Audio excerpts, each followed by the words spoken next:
Supreme court के 7 जजों की बेंच ने एक फैसला सुनाया है कि अब शेड्यूल कास्ट और शेड्यूल ट्राइब को मिलने वाले आरक्षण में क्रीमी लेयर और वर्गीकरण यानी उपवर्गीकरण इसे शामिल किया जाना चाहिए और इसको लेकर सरकार नीति बनाए और राज्य सरकारें भी इसको लेकर के नीतियां बना सकती हैं बशर्ते कि उनके पास आंकड़े हो। इसके बाद से पूरे देश में बहस तेज हो गई है कि आरक्षण का बुनियादी आधार क्या है, आरक्षण की संकल्पना क्या है, एससी एसटी ओबीसी को मिलने वाला आरक्षण क्या आर्थिक आधार पर मिलता है, क्या आर्थिक कसौटियों को बनाकर आरक्षण में नियमों को बदल देने यानी 2004 के मामले हो या 2005 का मामला हो, उससे अब आगे बढ़कर सुप्रीम कोर्ट ने जो ये फैसला सुनाया है, इसको लेकर के शेड्यूल कास्ट, शेड्यूल ट्राइब और अदर बैकवर्ड कम्युनिटी के बीच क्या आपत्तियां हैं, क्या सवाल हैं, आज के वीडियो में इसकी पड़ताल करेंगे। स्वागत है आप सबका 4 पीएम न्यूज नेटवर्क पर और मैं हूं डॉक्टर लक्ष्मण यादव। तो सबसे पहले आपको एक सूचना, ये सबसे महत्वपूर्ण सूचना आज के वक्त की, कि सुप्रीम कोर्ट ने अनुसूचित जाति और जनजाति श्रेणियों को सब कैटेगरी यानी उपवर्गीकरण के रास्ते को खोल दिया है और इसके साथ उसने क्रीमी लेयर को भी इसमें शामिल करने के लिए तर्क दिया है। कोर्ट ने फैसला सुनाया है 7 जजों की बेंच के साथ, जिसमें से 6 बनाम 1 के साथ फैसला है कि क्रीमी लेयर को लागू किया जाए और आरक्षण के लाभ से उन्हें बाहर किया जाए और शेड्यूल कास्ट और शेड्यूल ट्राइब में उपवर्गीकरण किया जाए यानी सब कैटेगराइजेशन हो कि शेड्यूल कास्ट के भीतर भी कौन आरक्षण का ज्यादा आकांक्षी है, उस तक आरक्षण पहुंचाने के लिए जिन लोगों को आरक्षण का फायदा मिल चुका है उन्हें अलग कैटेगरी में रखा जाए और जिन्हें बिल्कुल नहीं मिला है उन्हें एक अलग कैटेगरी में रखा जाए। ये दोनों बातें सुनने में, देखने में बिल्कुल जायज लगती है। अगर आप हमसे हमारी राय पूछेंगे तो हम भी कहेंगे कि उपवर्गीकरण में इसमें कोई आपत्ति नहीं है। अंतिम कमजोर हाशिए पर पड़े व्यक्ति को आरक्षण का लाभ मिले, इसमें भी किसी को कोई आपत्ति नहीं। क्रीमी लेयर लागू कर दी जाए, इसमें भी इस तरह से कोई आपत्ति नहीं होगी, बशर्ते सुप्रीम कोर्ट ने जो फैसला सुनाया है उसकी मंशा और उसमें एक पॉइंट जो है कि बिना आंकड़ों के ये पूरी बातचीत कैसे होगी। तो आंकड़े कहां हैं, किसे आप बांटेंगे, किस किस को किस कैटेगरी में यानी उप वर्गीकरण में शामिल करेंगे, उसका आधार क्या होगा और वो आधार तब तक नहीं पता चलेगा जब तक जातिवार जनगणना न हो।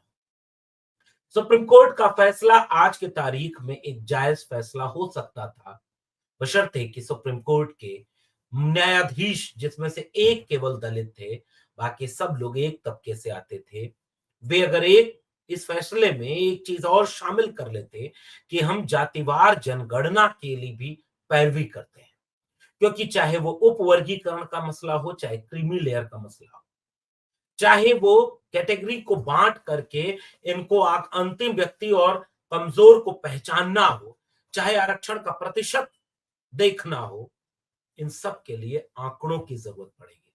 तो कई बार जो बातें दूर से देखने सुनने में बहुत अच्छी लगती हैं, उसके भीतर की साजिश बहुत गहरी होती है और आंकड़ों पर बात नहीं होती है। आरक्षण के साथ इस देश में यही हुआ।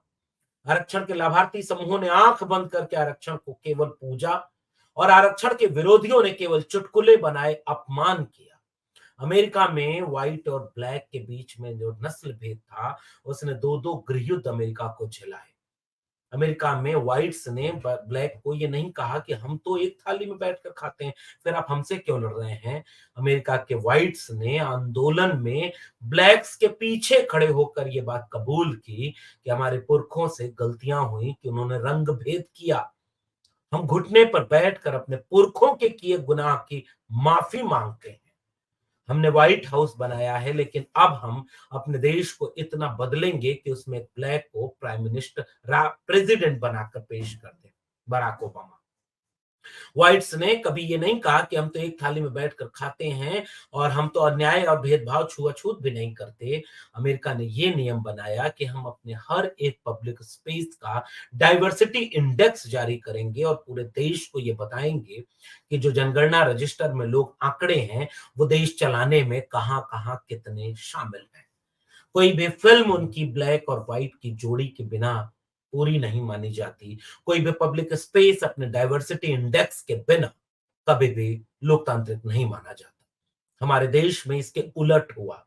जिन सवर्णों ने हमारे देश में सामाजिक न्याय की बात की, प्रगतिशील दृष्टिकोण के साथ समता और न्याय की बात की, उन्हें कभी भी अपना नायक नहीं माना गया। चाहे वो राहुल सांकृत्यायन हो, भगत सिंह हो, चाहे वो विश्वनाथ प्रताप सिंह हो, अर्जुन सिंह, उन तमाम लोगों को हाशिए पर ढकेल दिया गया, जिन्होंने इस देश की हजारों साल से शोषण, अन्याय और अत्याचार पर चली आ रही जाति व्यवस्था के खात्मे की कोई मुहिम छेड़ी। इसलिए जाति व्यवस्था के खात्मे की सारी लड़ाई भारत जैसे देश में वंचितों, शोषितों के माथे आ गई, जिनके जीवन को पशुवत बना दिया गया था। शूद्र, अति शूद्र कह लें या ओबीसी, एससी और एसटी कह लें।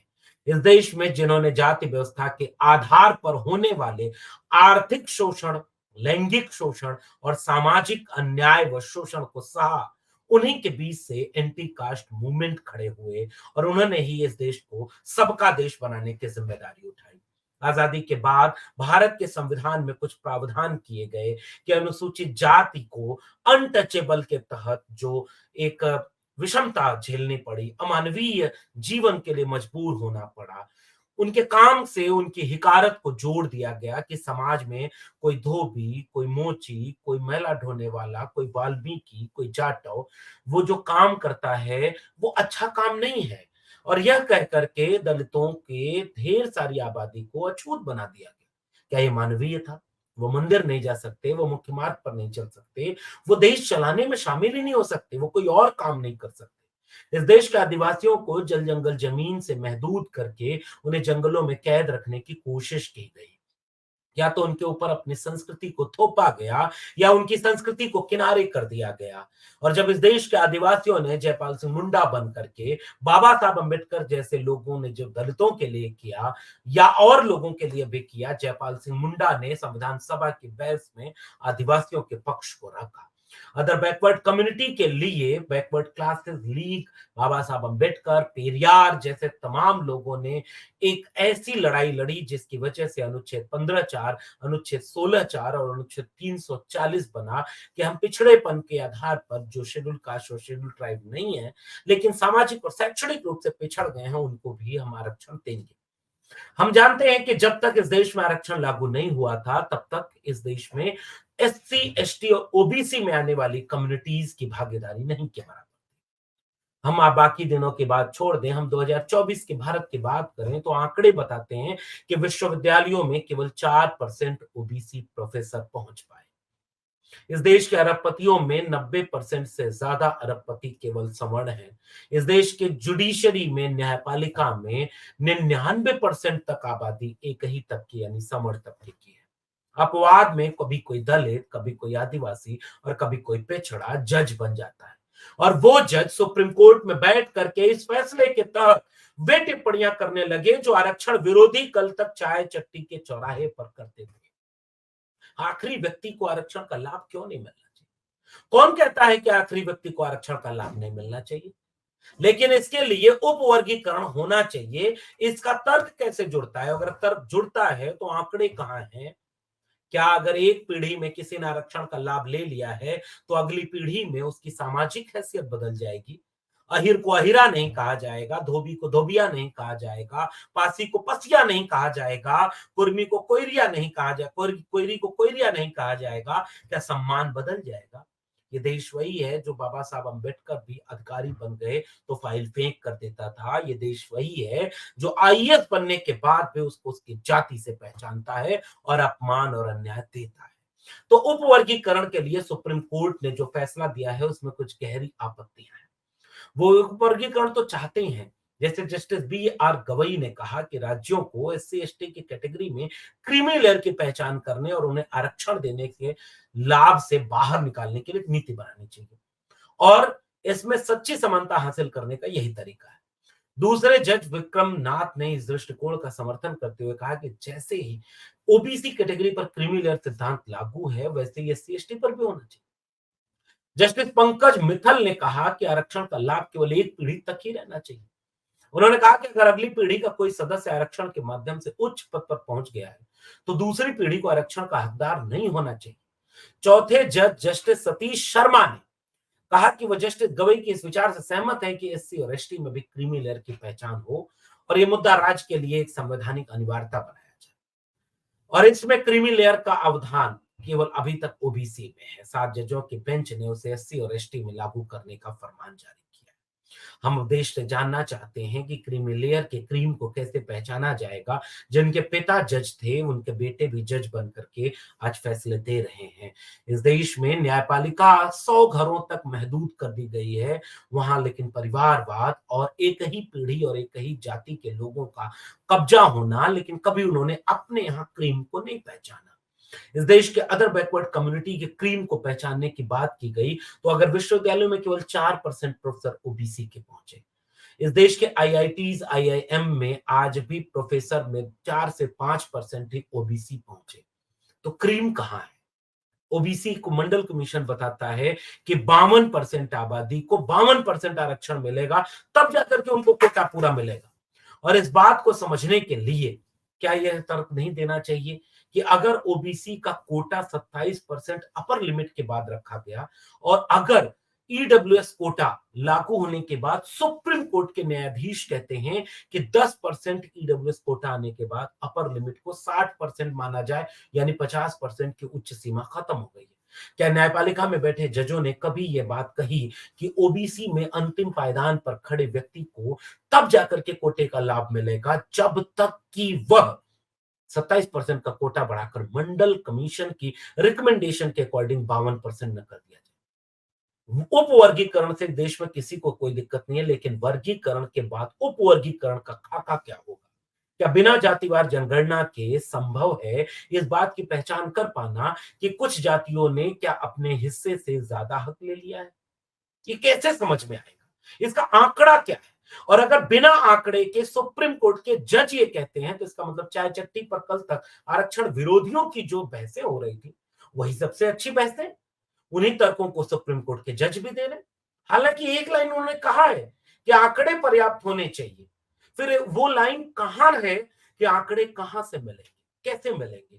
क्या रोहिणी कमीशन बनाकर उप ओबीसी के उप वर्गीकरण का सवाल इस देश में नहीं है?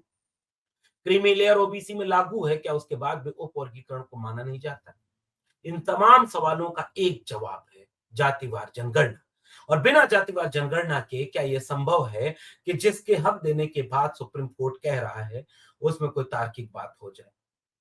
सिलसिलेवार आप इस पूरे तकनीकी मामले को देख लेते हैं कि कोर्ट में क्या क्या हुआ। यह मामला सीधे 2004 के उस सुप्रीम कोर्ट के फैसले से जुड़ता है। सुप्रीम कोर्ट ने कहा था 2004 में कि राज्यों के पास आरक्षण देने के लिए अनुसूचित जाति और अनुसूचित जनजाति में सब कैटेगरी यानी उप वर्गीकरण का अधिकार नहीं होगा। और सुप्रीम कोर्ट में इसी फैसले को अब आगे बढ़ाया गया था। उस समय यह कहा गया था कि रिजर्वेशन सब कैटेगरी पर मिलेगा कि नहीं, राज्यों के पास कोटा बढ़ाने और बांटने का अधिकार होगा कि नहीं। यह मामला कोर्ट पहुंचा था, जिस पर 7 जजों की बेंच ने यह फैसला सुनाया। इन याचिकाओं में ईवी चिनैया बनाम आंध्र प्रदेश सरकार और तमाम सरकारों का पंजाब सरकार बनाम ये फैसला उसमें शामिल था।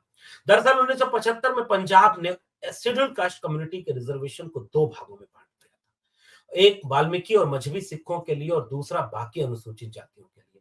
30 साल तक ये नियम रहा। उसके बाद 2004, 5, 6 के आसपास ये मामला पंजाब हाई कोर्ट पहुंचा। ईवी चिरैया बनाम आंध्र प्रदेश मामले में सुप्रीम कोर्ट के 2004 के फैसले का हवाला दिया गया और इस फैसले को रद्द कर दिया गया और पंजाब सरकार के एससी कैटेगरी में डिवीजन को ब्रेक कर दिया गया।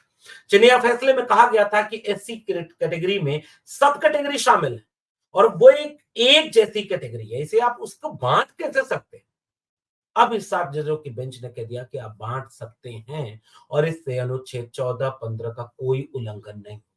जबकि चेन्नैया में कहा गया था कि अगर आप शेड्यूल कास्ट कम्युनिटी को बांटेंगे यानी उपवर्गीकरण करेंगे तो इससे उनकी जो एक पहचान है वो ब्रेक होगी और इसका अधिकार नहीं मिलेगा।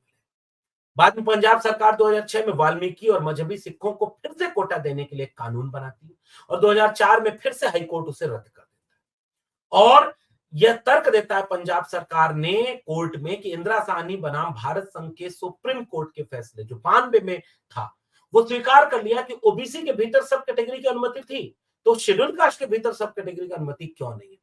2020 में जब ये फैसला सुप्रीम कोर्ट पहुंचा तो 5 जजेस की बेंच ने पाया कि ईवी चेन्नैया बनाम आंध्र प्रदेश फैसले में एक बड़ी बेंच से फिर से इस पर विचार होना चाहिए और विचार करके ये देखा जाए कि शेड्यूल कास्ट और शेड्यूल ट्राइब में क्या डिवीजन हो सकता है या नहीं। ये जो 7 जजेस की बेंच है वो 5 जजेस की बेंच के आगे की बेंच थी और इसका फैसला पूरे देश की राजनीति को बदलने वाला है। 2003 आर्टिकल 341 के तहत केवल राष्ट्रपति को इस बात का अधिकार है कि शेड्यूल कास्ट शेड्यूल ट्राइब में कौन सी जातियां शामिल होंगी, कौन सी निकाली जाएंगी या उन पर वर्गीकरण होगा या नहीं होगा।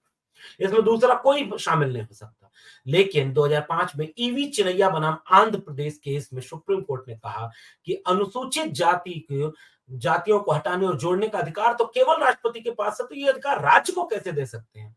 और ये फैसला उस अधिकार को राज्य को सौंप रहा है। इसलिए ये बहुत विरोधाभास पैदा कर रहा है और विरोधाभास इस बात का है कि सामने से देखने में तो आपको भी ये लगेगा कि उपवर्गीकरण से क्या नुकसान है।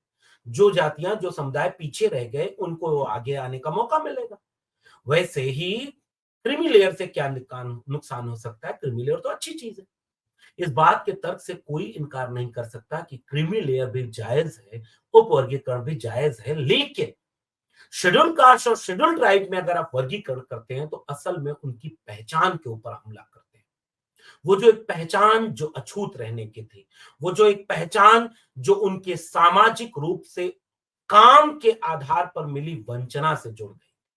कुम्हार, लोहार, बढ़ई, नाई, मोची, निषाद, मल्ला तमाम वे जातियां जिनके पेशे से अपमान और स्वाभिमान जोड़ दिया गया। तो जो सामाजिक वंचना है, सामाजिक अन्याय है, वो जाति के नाम पर है। हजारों साल से उनके काम के आधार पर उनके नाम और पहचान को जोड़कर अपमान और तिरस्कार मिला। क्या एक पीढ़ी की नौकरी से वो अपमान और तिरस्कार बदल गया?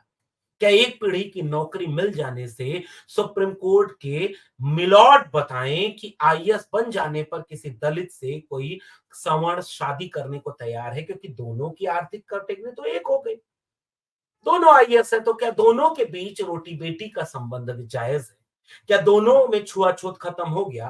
क्या दोनों को समाज एक सम्मान देगा बशर्ते कि दोनों आईएएस हैं? इस देश के प्रोफेसरों में क्या दोनों कैटेगरी के लोग प्रोफेसर बन जाएं तो समाज में उतनी ही इज्जत जितनी एक सवर्ण को मिलेगी उतनी ही एक दलित, एक पिछड़े और एक आदिवासी प्रोफेसर को मिलती है क्या? क्या ये बात मिलॉट को नहीं पता कि आप जो कह रहे हैं कि एक पीढ़ी में आरक्षण मिल गया, तो आरक्षण गरीबी उन्मूलन कार्यक्रम नहीं है। सबसे बुनियादी और कोर तर्क ये था, गरीबी के आधार पर किसी तरह का आरक्षण इस देश में नहीं शामिल है।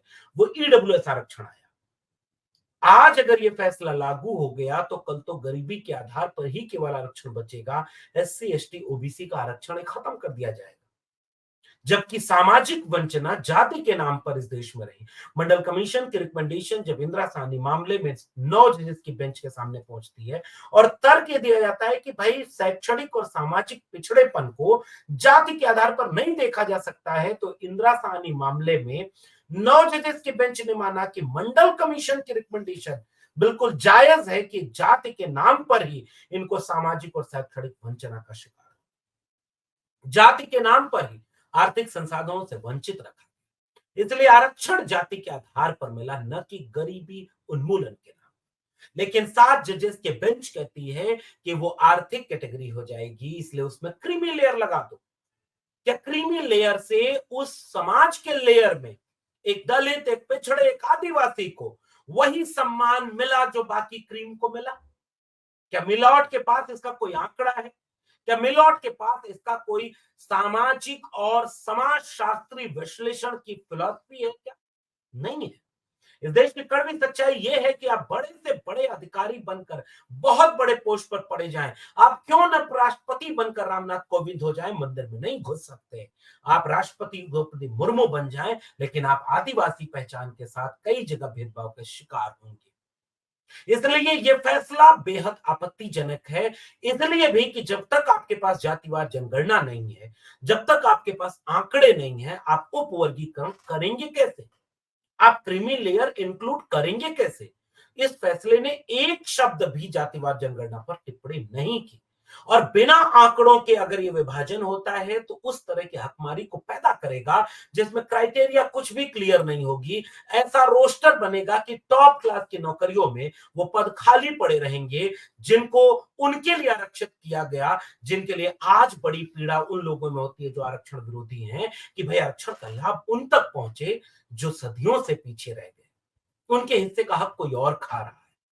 कहां खा रहा, कितना खा रहा, कब से खा रहा, आंकड़े तो बताओ, डेटा तो रखो। ये तो चट्टी चौराहे पर आरएसएस और बीजेपी के लोग, सैकड़ों साल से जातिवादी लोग इस पे टिप्पणी करते रहे कि आरक्षण का हक यादव खा लिया, कुर्मी खा लिया, कुशवाहा खा लिया, मौर्य खा लिया, शाक्य सैनिक खा लिया, पटेल खा लिया, शेड्यूल कास्ट के आरक्षण का हक जाटव खा लिया, ट्राइब के आरक्षण का हक मीणा खा लिया। कहां, कितना, कब? बिना आंकड़ों के ये चट्टी चौराहे की बहस सुप्रीम कोर्ट के जजों तक पहुंच गई। ये दुर्भाग्यपूर्ण है। और बिना आंकड़ों के अगर इस तरह के कोई नियम बन जाते हैं तो वो आरक्षण की मूल भावना के चरित्र पर हमला है। आरक्षण की मूल भावना आर्थिक आधार पर नहीं है।